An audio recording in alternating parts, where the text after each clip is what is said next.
You're listening to the Security Matters podcast. I'm David Puner, a senior editorial manager at CyberArk, the global leader in identity security.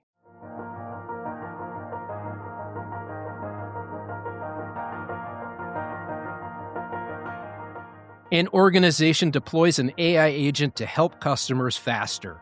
It's trained, it works, it starts making decisions.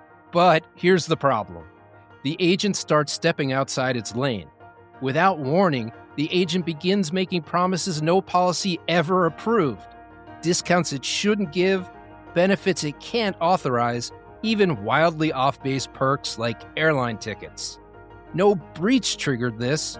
No adversary pushed it. The danger came from inside the model, from the gap between how it was trained and how it behaves in the real world when no one ever truly tests it. Nobody notices. The model keeps operating. The promises keep stacking up. And the real question is, how far does the damage spread before anyone realizes what the agent's been doing? After a customer complains? When the books don't balance? Or only once the damage is done? That tension between authority, identity, and limits is at the center of today's conversation with Pamela K. Isom, former Director of AI and Technology at the U.S. Department of Energy and current founder and CEO of IsAdvice Consulting. And those tensions don't stay theoretical for long. They show up the moment a system behaves unexpectedly. The only way to catch that early is to deliberately push the system past its comfort zone.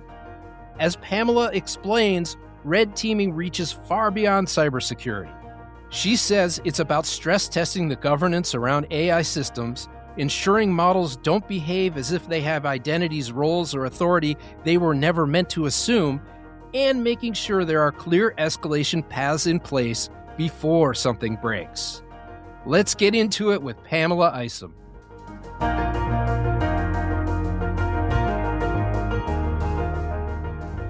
Pamela K. Isom, founder and CEO of IsAdvice Consulting and former director of artificial intelligence and technology at the U.S. Department of Energy.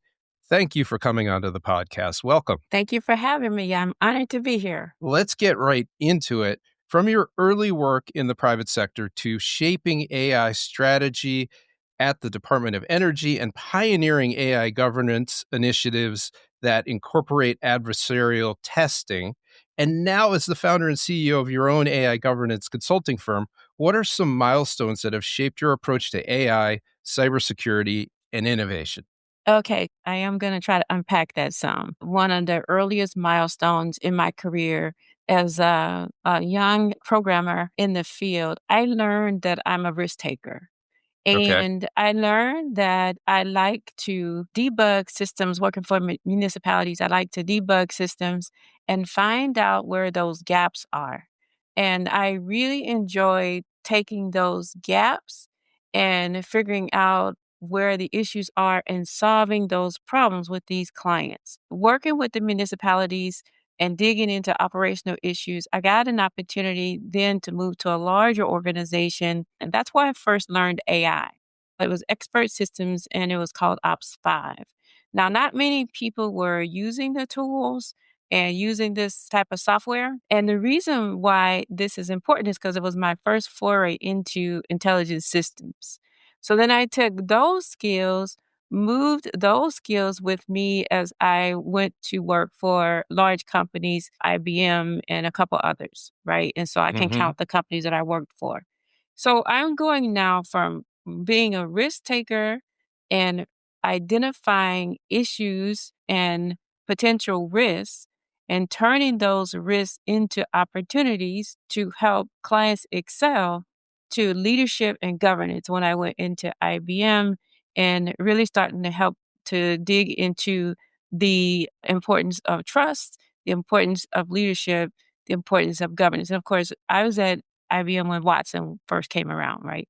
But this was a milestone for me because I spent a lot of time turning around trouble projects, understanding the life cycle, understanding the governance, trying to figure out where those communication failures were, and turning those trouble projects around And when I would see the gaps, turning those gaps into opportunities and innovations.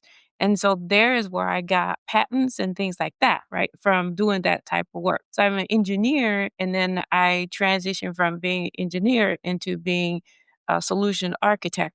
And that's because I like to look at the life cycle end to end. So I can recall conversations with people saying to me, "You need to stay in your swim lane." And I was like, "I don't have a swim lane. I like looking at things from end to end." But me being an engineer at first, and then an architect, you get to look at things a bit more bigger picture, but they still like you to stay in your lane. And I was Mhm. never that type. And so I was fortunate enough to look for gaps, look for threats, threat surfaces, and decision failures, and do things like that and build up client satisfaction and client excellence. And that led to executive leadership when I ended up going into the government. Now I'm focused on advancing AI, security, and innovation in the government. Started with the Patent and Trademark Office, brought that into the Department of Energy, where I headed up the AI and Technology Office and also headed up AI work and AI strategy for the CIO office at first before I became the director over AI and technology for the agency. And so I think that, back to your question, the milestones have been it was an honor to go into government, but it was more of an honor to take the skills to discover that I'm a risk taker. And then I want to take those skills and convert those into DevSecOps and things like that so that the solutions and the innovations that the agencies are developing are secure, and we're also advancing AI, particularly at the Department of Energy, where, I was working over AI, driving AI at the energy domain level, heading up use case development. I remember being over a wildfire task force. I was handpicked to lead this effort. And what I was driving was, how do we use AI to mitigate the fuel loads that are instigating or facilitating and exacerbating wildfires? It was a wonderful exercise working across the different agencies. I remember working with the Department of Defense. And so these types of leadership roles is what I was able to bring. And a key takeaway was just it was an honor to go into the government. A milestone was being able to look at how do we turn risks and challenges into opportunities, and then those opportunities become sustainable innovations. Thank you for taking us on that ride. Really appreciate it. So, you were with the Department of Energy through September 2022. And Mhm. that strikes me as interesting because that's right before sort of this ginormous wave of generative AI hit everyone. When you were looking at AI back in 2022, did you have any idea that it would be what it is now or where it is now? So here's the thing, visionaries, they have a tendency to see down the road. And so I'm a visionary, right? I'm a person who felt like that AI was going to really take off. And I felt that way back when I even studied Ops 5, right? Back earlier in my career. But then it died down. But while I was at Energy, I did feel like AI was really going to take off. And I spent a lot of time, we had the national labs, and the national labs were already utilizing AI to a great extent. I did realize that that was going to happen, and I felt like it would happen. But what I didn't expect is that generative AI would emerge as it did, where there's such a dependency today and reliance on generative AI. I felt like that it would be more strategically adopted when generative AI really started to hit the surface and take off. I felt like that organizations were started to adopt it just to keep up with the others. And I don't see that today. I see it as they're just grabbing it because that's the thing to do to keep up. And a quick question before we move on with the main event here, but Watson, how much was Watson a precursor to the LLMs that we know today? It's definitely a precursor. Watching has been around for a while, but back then when I was there, it was a lot of emphasis on cognitive intelligence and big data. The emphasis was on big data and managing and manipulating data, which is what AI is all about. So I would say that Watson was one of the leaders and pioneers. Everything is full circle, right? Yeah, really interesting looking back on that now. Let's talk about one of your focuses, which is red teaming. Red teaming is often seen as a cybersecurity exercise, but you've made the case that it's something business leaders and practitioners should be looking to do. What does that look like in practice, particularly when it comes to AI? So we know that AI is an amplifier of data. That's basically what it does. So whatever information it has, it's going to bring that to light and it's going to take the patterns, it's going to reveal the patterns, and we're going to make decisions based on that, based on the recommendations that it makes. So in the day and time of red teaming, what I really emphasize is yes, we have emerging threats because of what AI introduces, like more data poisoning, faster iteration of information misuse, misrepresentation of data, as well as the good use cases. So, what I say is for red teaming, what we want to do is we want to red team the governance. I'll use a customer example. So, I have a client that has created an AI shopper agent. And that agent is there to help to understand what's going wrong within the organization because they have policies that officials will tend to and pay attention to for a little while and then give it about 60, 90 days and then are resorting back to their old habits. And let's say in this example, because I don't want to reveal too much, but let's say in this example, student registration and enrollments. Okay, Hmm. so with the red teaming, what they've done is they've created this AI shopper agent that is now going to go out there and imitate being a student. The team doesn't know about this, and they're just going to see how the staff responds. Are they enrolling students that are eligible to enroll? Are they providing discounts when they should? What type of communication are they having with the students? And are there escalations that should occur? That's an example of red teaming. Red teams go out and they test the process, they stress test the process. So they are actually not trying to find issues with people per se. What they're trying to do is assure that the process is working. And what I say is this is where cybersecurity red teaming is emerging. It's a practice that it really is about leadership and decision quality. And we need more of this. We need more red teaming. You don't have to use a shopper agent, but let's say you have another example where you want to test the governance. So let's say you have an agent, and this happens today, right? This is another real story. You have AI agents that are making promises that are not within policy. Like, how did they come up with this? Hmm. Promising that we will give discounts. You promising and committing the organization to give out airline tickets, give a free airline ticket. It was Hmm. trained, but it was not tested, right? So what happens? Red team is going to stress test how does this model perform, and not only that, but if it does this, is there governance in place and does the governance work? Because how long does it take for the organization then to discover that, oh my gosh, we've committed to providing an airline ticket to a customer? When should the organization know about that? After the customer complains when they didn't get the ticket, or after the ticket is submitted and then the financials don't balance? So, in the case like that, how are you coming up with all the different scenarios that you're then plugging in to stress test? Are the scenarios themselves generated via AI? So, like the shopper agent, that's an AI, right? That's helping with the stress testing.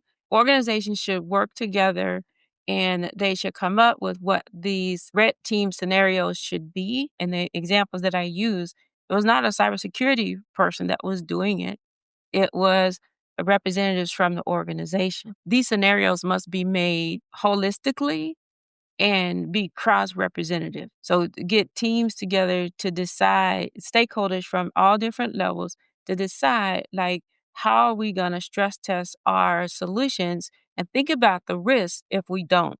What's the risk of this model if we don't do this?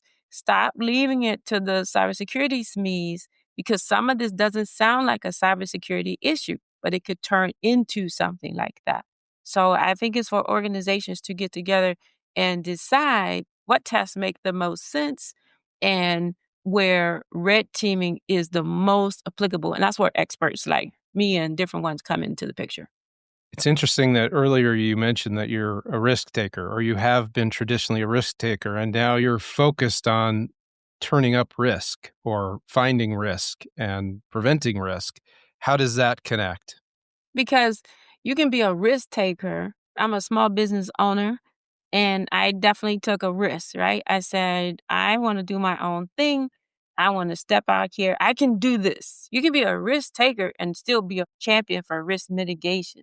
So, risk mitigation then is the fact that you appreciate that clients are risk takers. You appreciate that you should take risks. You certainly appreciate that and you support that. But you have to be stewards of mitigating the adverse impacts of the risk. You have to understand, like, what are the adverse implications? What are the consequences?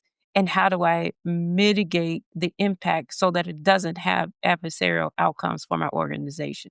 And if we don't have risk takers, we go nowhere in society. Really interesting. So then back to red teaming. Where do you see the biggest missed opportunities for red teaming in enterprise environments, especially outside traditional security teams? I think aside from the fact that I said that they tend to lead that to the cybersecurity experts, the organizations need to look at red teaming as something that can happen by anyone within an organization. So it should be embraced. And we Hmm. don't embrace it today, right? So I think that that's one of the missteps is that we should embrace red teaming and see it as a way to protect. It is a way to protect the organization. It's a form of assurance. And I don't think that we really see it that way. I think we also confuse it with auditing, where auditing is about compliance and you've got documented procedures and are we meeting those procedures? Red teaming is more so about understanding it is about mitigating risk. It is about trying to find flaws before someone else finds them. It's almost the opposite. They're complementary, though. I think there's a confusion around auditing and red teaming, and they're two distinct things. Let's go back to AI for a moment and talk about AI ethics, ensuring AI systems are fair, transparent, and accountable. You've served as a responsible AI official for the Department of Energy, and you're a certified AI auditor.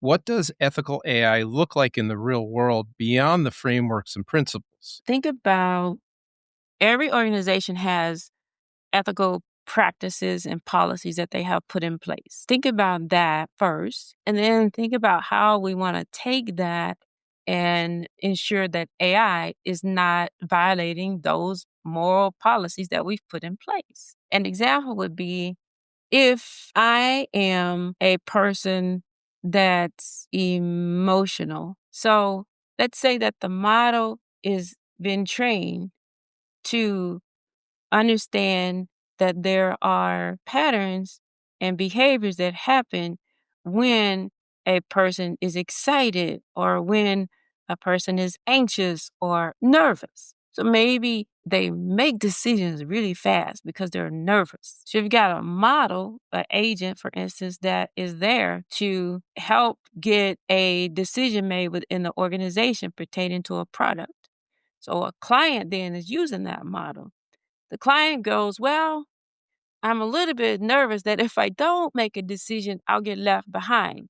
The model then starts communicating to the client, we really need to decide within the next 24 hours. In fact, we really need to make a decision before 24 hours because is imperative. But there's no rules that says that that's what it should do, Hmm. right? That's unethical. It's a different way of looking at it. But you wouldn't tell your leaders within your organization to do this. But the model has picked up patterns. It has picked up that decisions get made faster by X, right? Or by this type of customer. Decisions get made faster if you say things like this. And as I'm either listening to the voice or as I'm watching the communication, they're giving me those indicators, right? And so the model starts saying, you need to decide today.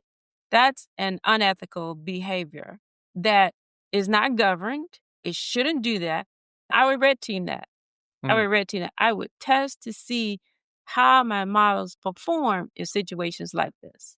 So Those are lots of great examples. Is there an example when ethical concerns or bias surfaced in an AI project that you were involved in? And if so, how did you and your team respond? Yeah, so I am constantly monitoring as a small business owner and also when I was in the government, right? Some of those systems were AI systems. Even at energy, some of the systems are AI systems. And so what you want to do is anytime I had a situation like an ethical concern, I am not quick to take it to legal, not yet. I like to look at it to see if that's what it is and see if it's potentially historical data bias, right? Historical data. Because we know that historical data is not always the most applicable data.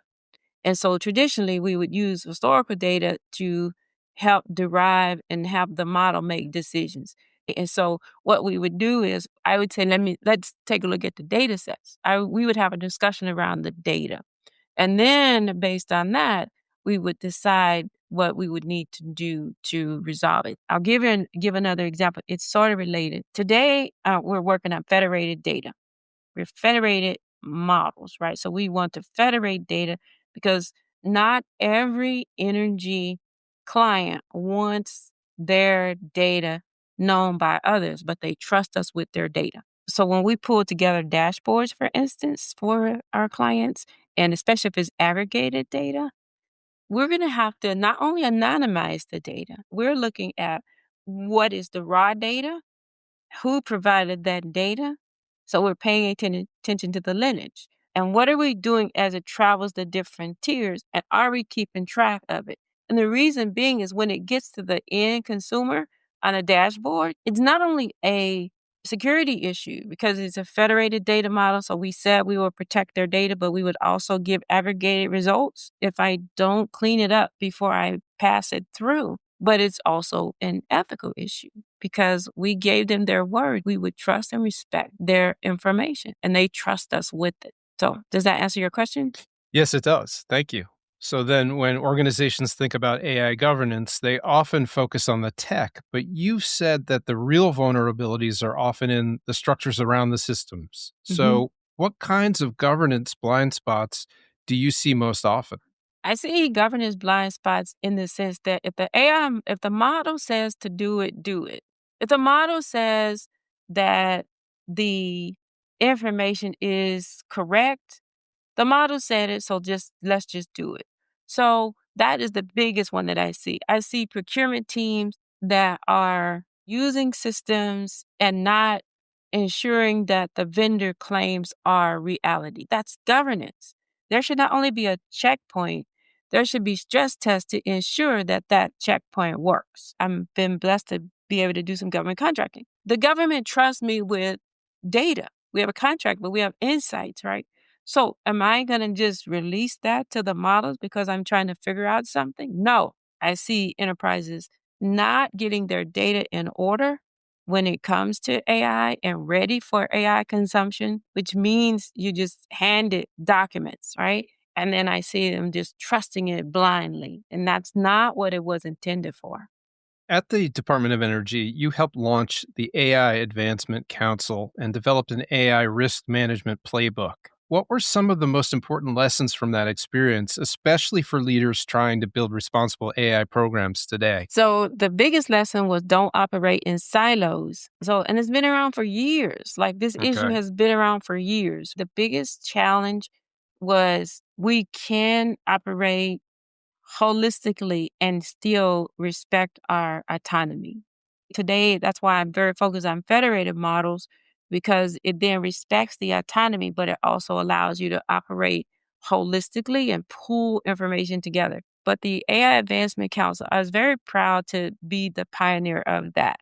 It represented stakeholders from the various departmental elements, so department heads, right? So the different heads were one layer, and then the program offices or the operational teams were another layer.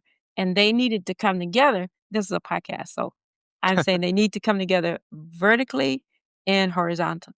And why? Because we were off making decisions. We're off making AI investments. We're off asking for funds from Congress the same organizations asking for the same things when there were opportunities to reuse. That was the main intent. And I feel like that was successful. Now, back to the playbook. The playbook gave me an opportunity to Okay. take a risk, right? And help organizations understand what some of the risks are with AI and how to mitigate those risks. It's a risk management playbook. Now, the beauty of it, I was also able to, at the same time, the Department of Commerce was coming out with their risk management framework. And so I was able to touch base with them. We were able to join synergies, but DOE was able to pioneer this AI risk management playbook with examples of if you hit this type of risk, this is what it looks like, this is what you do. Here are some options you can take to mitigate the risk. So again, being a risk taker, but also driving risk mitigation. And we keep coming back to that. Really seems like an anchoring mantra for you. So then let's move over to innovation, national security, and public private collaboration. You've described innovation and national security as deeply connected. So, how is AI reshaping that relationship? It's not a simple answer. Cybersecurity needs AI and the capabilities of AI in order to help pinpoint and mitigate risks that are associated with threats that we are dealing with today. But it also introduces risks. And so anytime that we need to look at information and understand the patterns, we cannot do it with the naked eye. So this is how AI is a supporter of national security. Because now we're looking at how do we strengthen, yes, our American security posture, but it goes broader than that. And that's just not data that humans are able to chase down. We're dealing with big data and we're dealing with also deciphering amongst that data what's real versus what's fake. Right. And so I know that people associate AI with fake data, but it can also help us pinpoint where are those invalid data points. And AI is helping with national security because it helps us get to the information, understand what we're dealing with, and also bring back recommendations on what we can do to help mitigate risks. What's the current state of public private collaboration when it comes to securing AI systems and critical infrastructure? And where are we getting it right? And what do we need to do better? We're getting it right because we are leaning into using data science, machine learning, and large language models. We're getting it right from the standpoint that we are integrating cybersecurity. We're looking for threats that are elaborated and amplified because of AI. We're using AI and we're using emerging tech to help us with making our communities and our cities smarter. We're still in the immature stage of AI. It seems like we shouldn't be, but we're still immature. The Genesis program, I think that program is a wonderful program. They're just getting going, but it sounds really good and it has a common mission, right? So you see all the different agencies speaking to what they're doing and industry as well, what they're doing to support the mission of the agency when it comes to the use of AI for security, for national security, for grid resilience. All those are good intentions. I think that we just aren't as mature as we could be, and I believe we'll get there. And then the last thing I'll say is we just have to get past the mindset. It's a hidden thing, right? You cannot just take the solutions at their word. You can't. So that's where we have an opportunity is how do we get better at explainability? How do we get better at traceability? How can we get better at lineage, right? Data lineage and how to manage that data lineage. I just think that there will always be opportunities there. And it sounds like those opportunities, at least some of them, are human opportunities. hmm Yeah. So if the agent is making recommendations, who's checking to ensure that those recommendations that were made in a situation last week is applicable for this situation this week? Who's doing that, right? Where is the human? When does the model escalate to a human? When? So a model is trained to try to solve everything itself. You've had experiences, right, where you call customer support desk and you're like, okay, I don't want to talk to an agent. I want to talk to a human. And it's going to try to solve the challenges. So it's about how the models are trained and what they're trained to do. So I call this company, like, this company helps you move because, I'm relocating. This agent was an AI agent. The agent was telling me that I want to move this and it'll cost this, and I want to move that and it'll cost that. And I was saying, I really need to talk to a representative because I'm trying to describe my workout equipment, my gym. And this thing kept thinking that, like, it's not knowing what I'm saying. So it ended up sending me this huge bill for all these parts and pieces, but they were all part of one set. And so once I discovered it was an agent, I was like, I need to talk to a representative. I need to talk to a person. It would never let me talk to a person. I ended up calling like 3 or 4 times. Finally got to a person. They apologized for the mistake. I said, it shouldn't have taken me this long to get to a person, and I shouldn't have got an invoice for this amount. That was because your model, because I'm an AI person, how'd you train your model? You didn't expect that I would be calling describing the workout bench that has this on it and that on it and that on it. The model didn't expect that. So it overcharged me. They apologized, but I didn't deal with that company because I didn't like that, because I didn't know when they would do that again. The customer experience was one of the things that I learned early on. And you have to test outside of the happy path. If you were advising a government agency or a Fortune 500 company today on how to work together more effectively on AI security, where would you start? If it's AI security specifically, I would start by understanding like what threats are amplified with AI, like data poisoning, model injection, things like that, and then governance. I would start with those 3 areas. What are the emerging threats? What are threats that you're already experiencing, but they are amplified or because of AI? And then I would make sure that governance is in that discussion, because that's the hidden one that we don't think about. We're always looking into our crystal ball to a certain degree, but if you're looking into your crystal ball into 2026 and beyond, if you're thinking about emerging threats and you were sitting down or you are sitting down with the CISO or tech leader planning for 2026 and beyond, what's the one piece of advice you'd want them to walk away with? I would say don't over delegate authority to the AI. Understand where that authority is and where the delineations are, and make sure that there are clear limits. And the cybersecurity leaders can do that. They can work with the governance folks. So I tell them to help the governance teams understand that these are things that we should be watching out for. And then I would just say, embrace AI. Use it to help us, use it to help with the defenses, use it from an offensive manner, which is where we get back to the red teaming. Use it more. And that is coming from Pamela Isom, who is not only a risk taker, but a risk mitigator. Pamela, before we go, you also host the podcast AI or Not. Where can our listeners find that? How often is it coming out? And what are your plans for 2026 with it? The podcast is about business leaders from around the globe that get together. They talk about how they're using AI, whether they are going to use it or not. It's a podcast to explore the viability of AI to address mission challenges and leading practices, right? It airs every other Tuesday, and it's on all the podcast platforms. Pamela, thank you so much for coming on to Security Matters. Really appreciate you taking the time, and I hope you have a happy new year and a great 2026. I think they may be the same thing. Thank you for having me. This has been fun. All right, there you have it. Thanks for listening to Security Matters. If you like this episode, please follow us wherever you do your podcast thing so you can catch new episodes as they drop. And if you feel so inclined, please leave us a review. We'd appreciate it very much, and so will the algorithmic wins. What else? Drop us a line with questions, comments, and if you're a cybersecurity professional and you have an idea for an episode, drop us a line. Our email address is securitymatterspodcast, all one word, @cyberark.com. We hope to see you next time.